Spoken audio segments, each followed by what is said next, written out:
India தற்போது தக்க பதிலடி கொடுத்து வருகிறது. அண்மை செய்தியாக பார்க்கிறோம். பயங்கரவாத தாக்குதலுக்கு உரிய பதிலடி கொடுக்கப்படும் என்று ஏற்கனவே இந்திய தரப்பிலிருந்து தெரிவிக்கப்பட்டிருந்தது. இந்த நிலையில் பஹல்காம் தாக்குதலுக்கு பாகிஸ்தானில் உள்ள முகாம்கள் மீது இந்தியா தாக்குதலை நடத்தி வருகிறது. அண்மை செய்தியாக பார்த்து வருகிறோம்.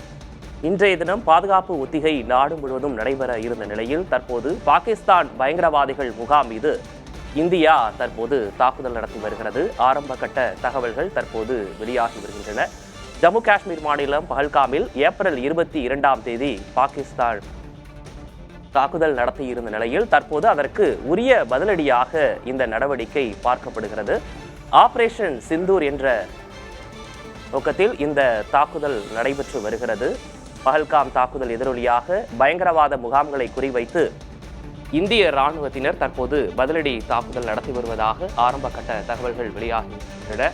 காட்சிகளில் பார்க்கிறோம். ஜம்மு காஷ்மீர் மாநிலம் பஹல்காமில் கடந்த ஏப்ரல் 22 பயங்கரவாதிகள் தாக்குதல் நடத்தியிருந்தனர். இதில் கிட்டத்தட்ட 27 சுற்றுலா பயணிகள் உள்ளிட்ட பல்வேறு தரப்பிலிருந்து உயிரிழந்திருந்தனர். இந்த நிலையில் இந்த தாக்குதலுக்கு தக்க பதிலடி கொடுக்கப்படும் என்று ஏற்கனவே இந்தியா அறிவித்திருந்தது. தற்போது அதற்கான ஒரு அறிகுறியாகத்தான் இது பார்க்கப்படுகிறது. ஒட்டுமொத்த தேசமும் இந்த தாக்குதலுக்கு பதிலடியாக இருக்கும் என்று ஏற்கனவே பிரதமர் மோடி தெரிவித்திருந்தார். இந்த நிலையில் ஆபரேஷன் சிந்தூர் என்ற திட்டத்தில் தற்போது இந்த தாக்குதல் நடத்தப்பட்டு வருகிறது.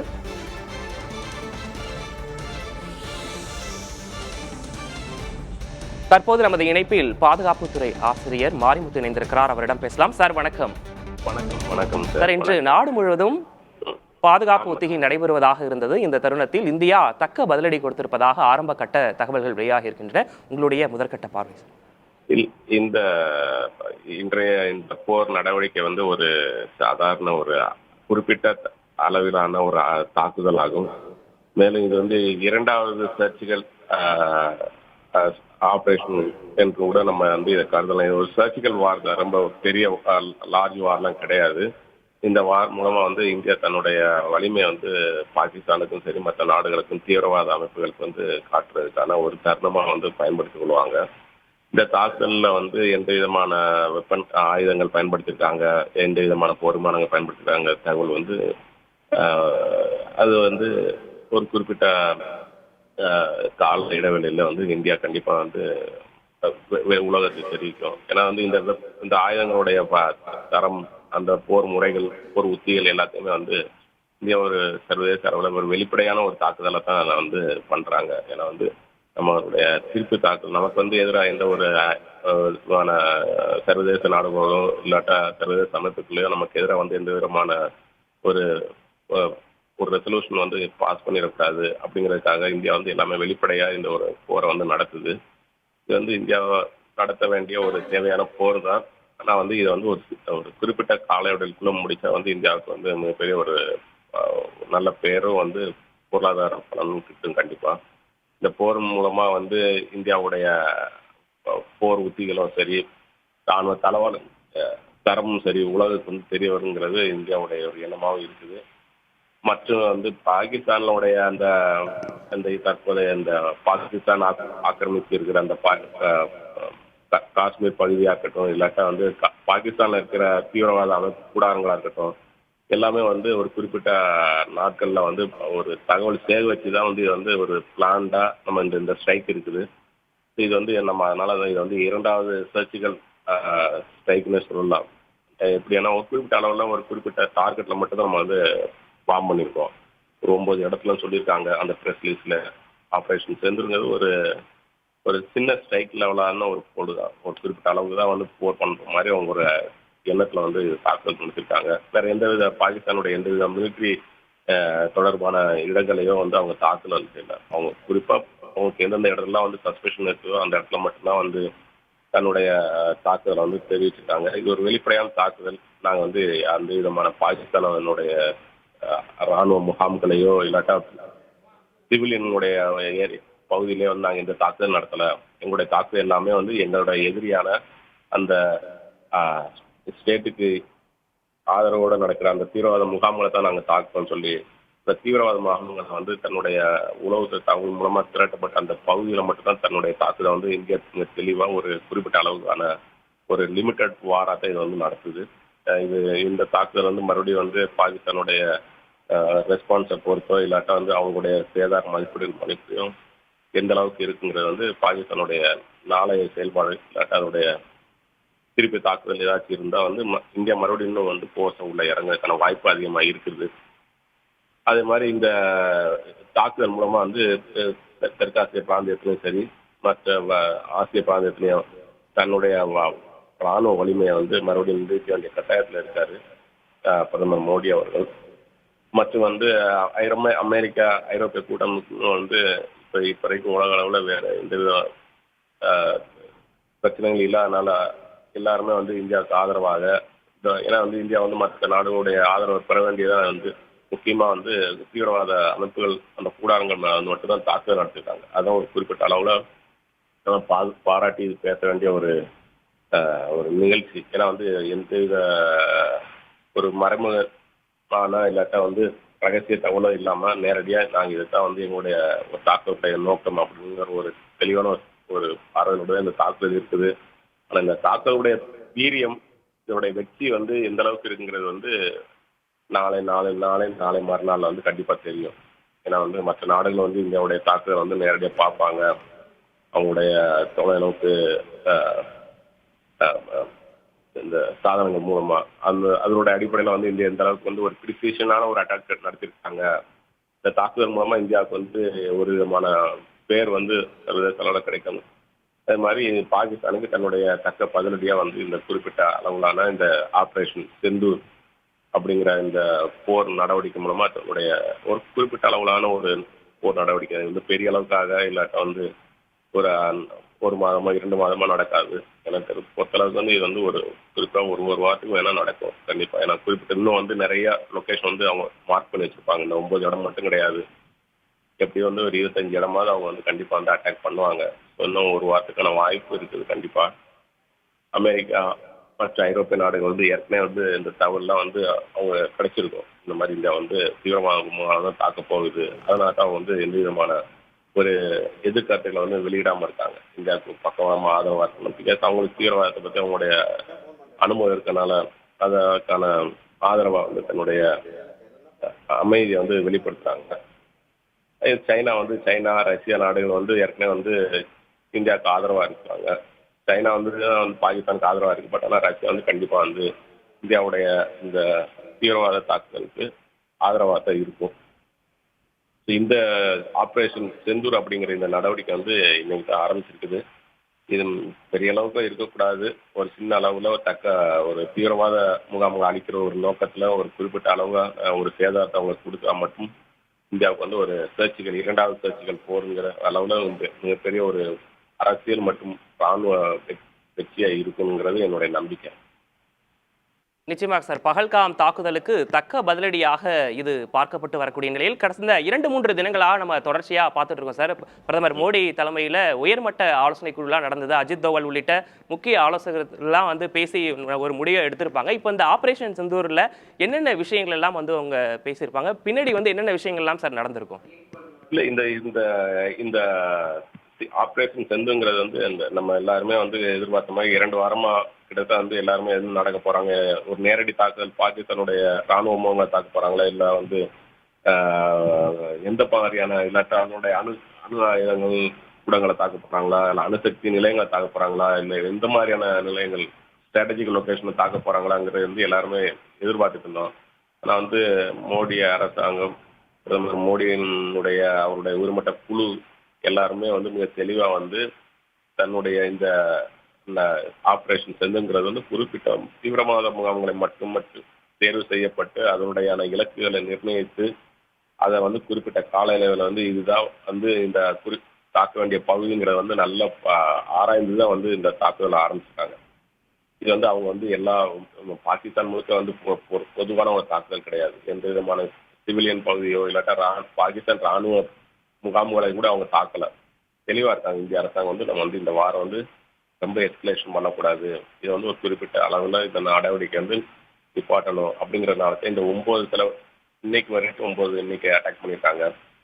அது இன்னும் வந்து எனக்கு தெரிஞ்ச அளவுக்கு இன்னும் ஒரு 25 இடத்துல வந்து கண்டிப்பாக வந்து தாக்கம் நடத்துவாங்க. ஏன்னா வந்து இந்தியா வந்து அந்த அளவுக்கான ஒரு ஒரு கான்சன்ட்ரேஷன் டெரரிஸ்ட் கேம்பை வந்து நல்லா லொக்கேட் பண்ணியிருப்பாங்க. அந்த லொக்கேட் பண்ண கேம்ப்ல தான் வந்து ஒவ்வொரு இடமா வந்து போய் நாளைக்கு வந்து இந்த அட்டாக்கோட ஸ்டைலை பார்த்தாலே டெரரிஸ்ட் வந்து தெரியும், ஓகே இது நம்ம லொக்கேஷனை நம்ம தான் டார்கெட் பண்ணுறாங்க அப்படின்ட்டு அவங்க வந்து ரீலொகேட் பண்ண பார்ப்பாங்க. இந்தியாவுடைய உளவு தகவல் வந்து இன்னும் கொஞ்சம் நாளைக்கு வந்து இன்னும் கொஞ்சம் ஆழமாக வந்து கவனிக்கப்படணும். அவங்க கவனிச்சா தான் வந்து அந்த தகவல் மூலமாக வந்து ஒரு நாளைக்கான தாக்குதலை வந்து நல்ல சரியான முறையில் வந்து சரியான பாதையில் வந்து நம்ம வந்து அதை ஆர்கனைஸ் பண்ண முடியும். அதனால வந்து இந்த இந்தியாவுடைய இந்த 9 அட்டாக்குடைய பேட்டர்னை வந்து பாகிஸ்தானும் சரி தீவிரவாத குழுக்களும் சரி யாரை நோக்கி வந்து டார்கெட் பண்ணிருக்கு இந்தியாவே தெளிவாக சொல்லியிருக்கு, நம்ம வந்து தீவிரவாத முகாமல் தான் சொல்லி. ஸோ அதனால அவங்களுக்கு வந்து கண்டிப்பாக தெரியும் நம்ம தான் டார்கெட் பண்ணுறாங்கன்னு. புதிய லொக்கேஷன் வந்து இது பண்ணுவாங்க. உயர்மட்ட குழு வந்து இது எல்லாமே இந்த இந்த தீவிரவாத முகாமுடைய நடவடிக்கை எல்லாமே எதிர்பார்த்து தான் வந்து ஒரு வார காலத்தில் வந்து பல முடிவுகள் வந்து எடுத்திருப்பாங்க.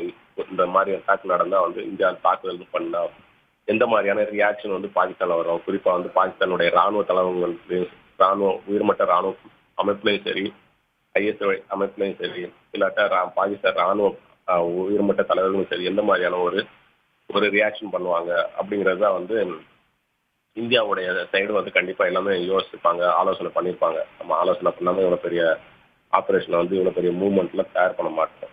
மேபி வந்து அந்த நம்மளுடைய போர் நடவடிக்கைகள் போர் தடுப்பு முறைகள்லாம் வந்து ஓரளவுக்கு வந்து எதிர்பார்த்த அளவுல தான் இருக்கும். பாகிஸ்தானை வந்து ஒரு லிமிட்டடான ஒரு வாரத்தை வந்து நம்ம அவங்களுக்கு கொடுக்க போகிறோம். அது அவங்களுக்கு ஒரு சிக்னல், நாங்கள் வந்து உன்னை வந்து ட்ரிகரிங் பண்ணலை, நாங்கள் எடுக்கிறது எங்களுடைய நீட்டோட எங்களுக்கு தேவையான பகுதியை தான் நாங்கள் தாக்குதல் பண்ணுறோம் அப்படிங்கிறத ஒரு பார்வையில் தான் வந்து இந்த பாகிஸ்தான் வந்து இதை வந்து ஏற்றுக்கிடுவாங்க. ஏன்னா வந்து பாகிஸ்தானுடைய எந்த விதமான பொதுமக்களுடைய இருப்பிடங்கள்லையோ இல்லாட்டா இராணுவ அமைப்புகள்லையோ நம்ம தெளிவாக எந்த இடத்துல நம்ம தாக்குதல் பண்ணலை.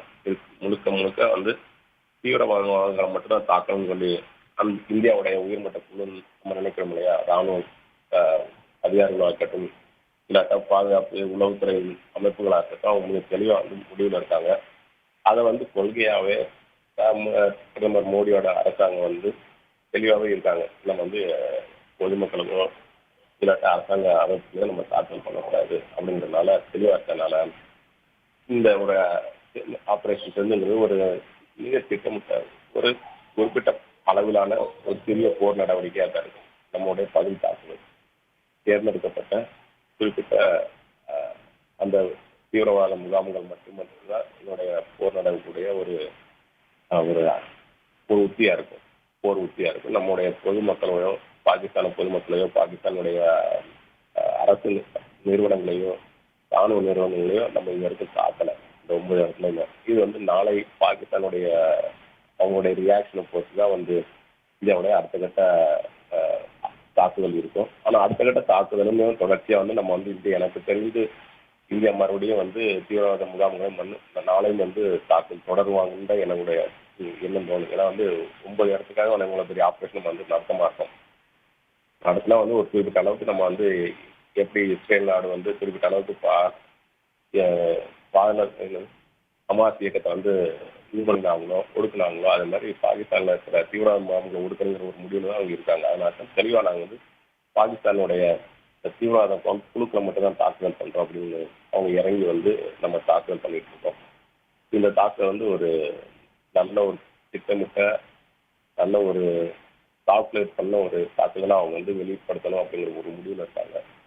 ஒரு லிமிட்டட் சர்ஜிக்கல் ஆப்ரேஷன் தான் இந்த ஆப்ரேஷன் சென்று இது வந்து ஒரு லார்ஜ் ஸ்கேலோ ஒரு மீடியம் ஸ்கேலோ இந்தியா நடத்தாது. ஏன்னா இந்தியாவுடைய பொருளாதார சூழ்நிலைகளும் சரி அரசியல் சூழ்நிலைகளும் வந்து அரசியல் சூழ்நிலை சாதாரணமாக இருந்தாலும் பொருளாதார சூழ்நிலை நம்ம கணக்கில் கொள்ளணும். எல்லாமே அவங்க கவனத்தில் கொண்டு தான் வந்து இந்த ஆப்ரேஷன் வந்து ஆரம்பிச்சிருப்பாங்க.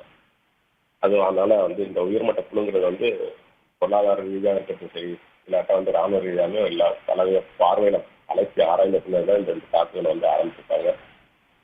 எனக்கு தெரிஞ்சு வந்து இந்த தாக்குதல் வந்து இன்னும் ஒரு 2-3 நாள் வந்து இந்த தொடர்ச்சியாக வந்து குறிப்பிட்ட பகுதியில் தேர்ந்தெடுத்த பகுதியில் கண்டிப்பாக தாக்குதல் தொடர்வாங்கிறது வந்து கண்டிப்பாக எண்ணமாக இருக்குது. ஏன்னா வந்து 9 இடங்களுக்காக நம்ம இவ்வளோ பெரிய ஆப்ரேஷன் வந்து கண்டிப்பாக நம்ம கொண்டு இருக்க மாட்டோம். ஆமாங்க சார். சார், இந்த பகல்காம் தாக்குதலுக்கு பதிலடியாக தற்போது இந்த நடவடிக்கை எடுக்கப்பட்டு வருகிறது. இப்போ இந்திய ராணுவ தரப்பிலிருந்து ஒரு பதிவு போட்டிருக்காங்க. இந்த ஆபரேஷன் சிந்தூர் வந்து நீதி நிலைநாட்டப்பட்டு விட்டது, ஜெய்ஹிந்த் அப்படின்ற ஒரு பதிவிட்டிருப்பாங்க. இந்த நேரத்தில் இந்த பகல்காம் தாக்குதலுக்கு தொடர்புடைய பயங்கரவாதிகள் கொல்லப்பட்டிருக்கலாமா அப்படின்ற ஒரு சந்தேகமும் நமக்கு இருக்கு சார். இப்போ உலக நாடுகளுடைய தலைவர்களும் இதுக்கு ரியாக்ட் பண்ணிட்டு இருக்காங்க. இப்போ ட்ரம்ப்பும் வந்து பதற்றம் தனியும் நாங்கள் உன்னிப்பாக கவனித்து வருகிறோம் அப்படின்ற ஒரு பதிவையும் அவங்க போட்டிருக்காங்க. இப்போ உலக நாடுகள் இதற்கு என்ன மாதிரியான எதிர்வினை ஆற்றுவதற்கு வாய்ப்புகள் இருக்கு சார்?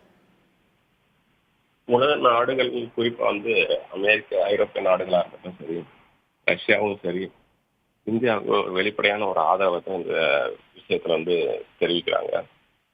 குறிப்பா பாத்தீங்கன்னா இந்தியாவுடைய ராணுவ நடவடிக்கைகள் வந்து கண்டிப்பா இருக்கணும் அப்படிங்கிறது தான் வந்து அமெரிக்கா மற்றும் பிரிட்டன், ரஷ்யா நாடுகள் வந்து இந்தியாவுடைய ஒரு தேர்ந்தெடுத்த ஒரு குறிப்பிட்ட ஒரு நட்பு நாடுகள் வந்து எதிர்பார்க்கிறாங்க. அமெரிக்கா வந்து இப்ப தற்போதைய நிலையில வந்து இந்தியாவுடைய சூழ்நிலை கருத்தில் புரிஞ்சு கொடுப்பாங்க. அதே மாதிரி அமெரிக்காவுடைய நட்பு நாடுகளான இஸ்ரேல், ஜப்பான் போன்ற நாடுகள் வந்து நீங்க வெளிப்படையா இந்தியாவுக்கு வந்து ஆதரவு தெரிவிக்கிறாங்க. ஸோ வெளியுறவு பார்வையில பார்த்தோம்னா இந்த தாக்குதலுக்கான ஒரு ஆதரவு வந்து மிகப்பெரிய அளவுல வந்து இந்தியாவுக்கு இருக்குது. ஏன்னா இந்தியா தன்னுடைய தரப்பு நியாயத்தை வந்து தன்னுடைய தன்னுடைய பயங்கரவாதத்துக்கு எதிரான போரா வந்து இந்த ஆபரேஷன் சிந்தூரை வந்து ஒரு நிறுவனங்கிறதுல ஒரு தெளிவான ஒரு முடிவுல இருக்கிறாங்க. இது வந்து ஒரு பாகிஸ்தான் அரசாங்கத்துக்கு எதிரான போர் கிடையாது, இது வந்து தீவிரவாதத்துக்கு எதிரான போர். அதனால தான் வந்து தீவிரவாதிகளை அழிக்கிறது வந்து ஒரு நீதியின் வீழ்ச்சி அப்படிங்கிறது மாதிரி வந்து இந்திய ராணுவம் அவங்களுடைய அந்த சமூக வலைத்தளத்துல வந்து வெளிப்படுத்தியிருக்காங்க. இந்திய அரசாங்கமும் சரி, இந்திய ராணுவமும் சரி, நீங்க தெளிவா வந்து இது வந்து ஒரு பயங்கரவாத எதிரான தாக்குதலா தான் இருக்கணும், பாகிஸ்தானுக்கு எதிராக தாக்குதலா இருக்கக்கூடாதுங்கிறதுல தெளிவா இருக்காங்க. அது வந்து மிகப்பெரிய ஒரு அட்வான்டேஜா கண்டிப்பா இந்தியாவுக்கு இருக்கும். ஏன்னா அந்த வகையில பார்க்கும்போது இந்தியாவுக்கு வந்து ஒரு பொருளாதார ஒரு நன்மை இருக்கும். ஒரு சர்வதேச அளவில் இந்தியா வந்து ஒரு நம்பிக்கையான ஒரு நாடு அப்படிங்கிற ஒரு பேர் வந்து இந்தியாவுக்கு வந்து ஏற்படும். ஏன்னா வந்து ஒரு பொதுமக்களை தாக்கல, ஒரு அரசு நிறுவனங்கள் தாக்கல, அவங்களுடைய நோக்கம் எல்லாம் அவங்களுடைய தாக்குதல் பகுதி எல்லாமே வந்து தீவிரவாத ஊடுருவல் இல்ல தீவிரவாத பயங்கரவாதிகளுடைய பயிற்சி கூடமாக தான் தாக்குதல் நடந்திருக்குன்னு அவங்க மிகப்பெரிய ஒரு தெளிவான ஒரு எண்ணம் ஏற்படும். ஸோ இந்த எண்ணங்கிறது வந்து இந்தியாவுக்கு ஒரு கிரெடிபிலிட்டி வந்து கொடுக்கும் சர்வதேச அளவில். ஸோ இந்த சர்வதேச அளவு கிரெடிபிலிட்டி மூலமா இந்தியா தன்னுடைய சர்வதேச அரங்களையும் சரி, சர்வதேச அமைப்புகளையும் சரி, தன்னுடைய புதிய பெயரை வந்து நிறுவனம் அப்படிங்கிற ஒரு கால சூழ்நிலையில தன்னுடைய தாக்குதலுக்கான எல்லா விதமான ஆதரவு முகாம்களையும் மறுபடியும் வந்து அதை நிறுவுவதற்கான ஒரு வேலைகள்ல தான் இந்த ஒரு வார் மூலமா வந்து இந்தியா இறங்கியிருக்குது. இந்த வாருக்கு கண்டிப்பா வந்து உலக நாடுகள் எல்லாமே இந்தியாவுக்கு ஆதரவு தரப்பா. இந்தியா அதில் தான் வந்து பாதிப்பு இருக்கனால அது இந்தியாவுடைய தாக்குதல் வந்து பாகிஸ்தானுக்கு எதிராக இல்லைங்கும்போது இன்னும் வந்து மற்ற நாடுகள் வந்து மிக தெளிவாக வந்து வெளிப்படையாக ஆதரவு தெரிவிப்பாங்க. ஆமாங்க சார். சார், இப்போ இந்த நடவடிக்கையை பொறுத்த வரைக்கும் நம்ம இதை வந்து சர்ஜிக்கல் ஸ்ட்ரைக்காக தான் நம்ம இதை பார்க்கணுமா சார்? ஏற்கனவே 2 முறை இந்தியா வந்து இதே மாதிரி ஒரு சர்ஜிக்கல் இப்போ உரி தாக்குதலுக்கு பதிலடி தரும் விதமாக சர்ஜிக்கல் ஸ்ட்ரைக் வந்து அப்போ அந்த காலகட்டத்தில் மேற்கொள்ளப்பட்டிருந்தது. தற்போது இதை வந்து ஒரு சர்ஜிக்கல் ஸ்ட்ரைக்காக தான் பார்க்கணுமா? இது ஒரு சர்ஜிக்கல் ஸ்ட்ரைக், இது லிமிடெட் வார் சர்ஜிக்கல் ஸ்ட்ரைக் தான் சார். இந்தியா வந்து ஒரு கன்வென்ஷனல் வாரில் வந்து இன்னும் இறங்கலை, இந்தியா இறங்காது. இந்தியா அந்த கன்வென்ஷனல் வாரில் இறங்கினா வந்து சிவிலியன் அட்டாக் பண்ணணும், இல்லாட்டா ஆல் த எனிமியோட மிலிட்ரி லொகேஷன் வந்து இது பண்ணணும். பட் இந்தியா வந்து அந்த மாதிரி இறங்கலை. இந்தியாவுக்கு வந்து தேவையான ஏன்னா ஒரு குறிப்பிட்ட உடம்புல ஒரு குறிப்பிட்ட பகுதியில் ஒரு புண்ணு இருக்குன்னா அந்த புண்ணுல வந்து நம்ம இது பண்ற மாதிரி உடம்பு முழுக்க வந்து இது பண்ண மாட்டோம் இல்லையா? அது மாதிரி குறிப்பிட்ட பகுதியில் மட்டுமே செலக்ட் பண்ணி அந்த குறிப்பிட்ட பகுதியில் மட்டும்தான் தன்னுடைய தாக்குதல் நடவடிக்கைகளை ஒரு குறிப்பிட்ட நாளுக்குள்ள முடிக்கணுங்கிற ஒரு எண்ணத்துல இருக்காங்க. ஒரு லிமிட்டட் சர்ஜிக்கல் வார் தான் இது. வந்து ஒரு கன்வென்ஷனல் வாரோ இல்ல ஒரு மீடியம் சைஸான வார் கூட இருக்காது எனக்கு தெரிஞ்சு. We have to see our budget எக்கனாமிக்கெல்லாம் வந்து எப்படி கரெக்டா இருக்குதான்னு எல்லாமே பார்த்து அவங்க முடிவு எடுக்க முடியும். இது வந்து லாங் டேர்மா வந்து ஒரு கன்வென்ஷன் ஃபுல் வாரை வந்து நம்ம ஃபுல் ஃபிளஜ்டு வாரெல்லாம் நம்ம வந்து சோசியல் மீடியாலேயோ இல்லை வலதுசாரி சிந்தனை கொண்ட மக்கள் எதிர்பார்க்கிற மாதிரிலாம் வந்து வார் இருக்காது. வாருங்கிறது வந்து ஒரு குறிப்பிட்ட அது வந்து ஏன்னா 2 பக்கம் சேதாரத்தை ஏற்படுத்தும். இந்தியா வந்து அந்த விதமான சூழ்நிலை வந்து மக்களை இழுத்து செல்லாது. அது காங்கிரஸா இருக்கட்டும் இல்லாட்ட பிஜேபி அரசாங்கம் எந்த அரசாங்கமாக இருந்தாலும் இந்தியாவில் சிவிலியன் மக்கள் மேலே தாக்குதல் ஏற்படுவதற்கான வாய்ப்புகளை வந்து ஏற்படுத்த மாட்டாங்க. அதை விரும்பாது. நம்ம வந்து கன்வென்ஷனல் வார்ல இந்தியா கண்டிப்பா போகாது. அதுக்காக வந்து ஒருவேளை கையை மீறி போய்விட்டால் பாகிஸ்தானுடைய ராணுவ அமைப்புகள் ஐஎஸ்எல்லையே வந்து இந்தியாவுக்கு அதிதீர இந்தியா எதிர்ப்பு இருந்ததுன்னா அந்த சூழ்நிலையில தான் மட்டும்தான் வந்து ஒரு கன்வென்ஷனல் வாரா வந்து இந்தியா பாகிஸ்தானுக்கு வந்து மாறும். அதர்வைஸ் வந்து பாகிஸ்தானுக்கு தெரியும் இந்தியா வந்து தன்னை நம்ம நேரடியா ஒரு பெரிய அளவுக்கு வந்து தாக்காது அப்படிங்கிறது. ஏன்னா இந்தியா ஒரு மெச்சூர் ஸ்டேட். நமக்கு வந்து தெரியும் வந்து எதை வந்து தாக்கினா நமக்கு வந்து ஒரு சாட்டிஸ்ஃபை, நமக்கு வந்து முழு பாகிஸ்தான் அழியணும் இல்லை பாகிஸ்தான் பெரிய அளவுக்கு சேதாரம் ஏற்படுத்தல இந்தியாவுக்கு ஒரு எண்ணம் கிடையாது. இந்தியாவுக்கு வந்து நமக்கு நம்முடைய எதிரி குறிப்பா தெளிவான ஒரு சிந்தனை இருக்கனால நம்முடைய எதிரி வந்து அந்த பாகிஸ்தான் அமைப்பை சேர்ந்தவங்க, அந்த அந்த தீவிரவாத குழுக்களும் அங்க பயிற்சி பெற வெளிநாட்டு தீவிரவாத உறுப்பினர்கள் மட்டும்தான் நம்முடைய நோக்கமா இருக்குமே. அவங்கள அழிக்கணும், அவங்கள தாக்கணுங்கிற நோக்கமா மட்டுமே இருக்குமே தவிர பாகிஸ்தானுடைய நேரடி வாருங்கிறது வந்து நம்முடைய ஒரு எண்ணமா இருக்குங்க அது. ஏன்னா அதுக்கான தேவை நம்மகிட்ட இல்லை. பாகிஸ்தானுடைய குறிப்பிட்ட சில உயர் ராணுவ அமைப்போ இல்லாட்ட ரகசிய இந்த உளவுத்துறையான ஐஎஸ்ஐ அவங்க கொடுக்குற ஒரு ஆதரவுக்காக மொத்த ராணுவத்தை நம்ம அரசாங்கத்தை நம்ம இது பண்ண முடியாது இல்லையா? நிச்சயமாக சார், தொடர்ந்து நம்ம பேசலாம்.